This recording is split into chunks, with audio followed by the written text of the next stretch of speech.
Standing in the back paddock here with driver Scott Zeron, who's got a busy weekend slate, and we're going to get his thoughts on a handful of his drives this weekend. We're going to start off in race number 2, Arcandy.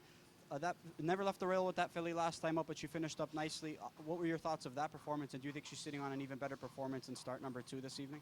Yeah, she won a couple nice qualifiers at Gateway, and last week was her first start. She can get a little hot, so I was just very careful and kept her quiet on the inside, and she finished strong.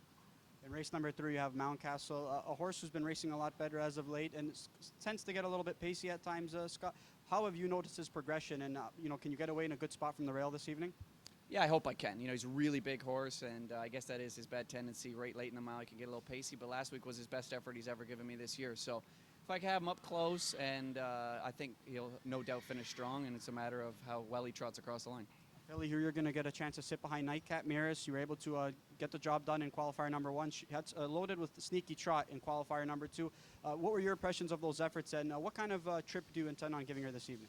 Yeah, I'm not sure. I mean, we're racing all babies tonight. I don't know how aggressive I'll be right out at the gate with a lot of them. The more I like them, the less tendency I have to put them on front. So we'll see. But she qualified great.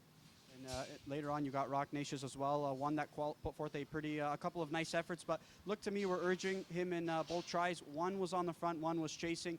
To you, what was a better approach with that guy, and maybe what kind of approach are you gonna replicate this evening?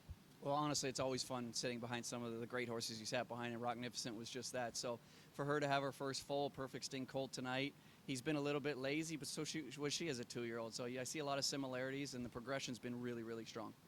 Ardone is one that you're going to get a chance to sit behind, coming off a pair of nice qualifying efforts. Inside draw to work with in what appears to be a pretty talented group. Obviously one that Megan trained, so what kind of approach are you going to take with that one tonight?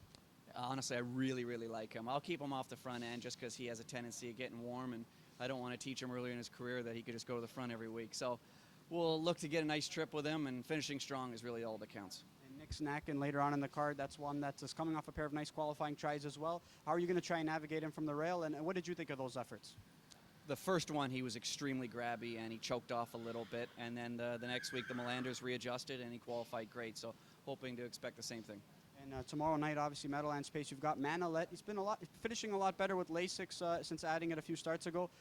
What were your thoughts of his performance finishing up the inside, and how are you going to try and navigate an outside draw tomorrow? Do you have a game plan going into it? Yeah, it'll be interesting having the odds-on favorite scratch. I think everybody thinks they have an even chance of winning that race, as do I. The tactics I'll take, we'll see leaving the gate, but coming off his performance last week, I'm pretty confident in if I could have him close enough at the 3/4 pole, he has every chance to win. Appreciate your time and your thoughts, Scott. Best of luck this weekend. Thank you.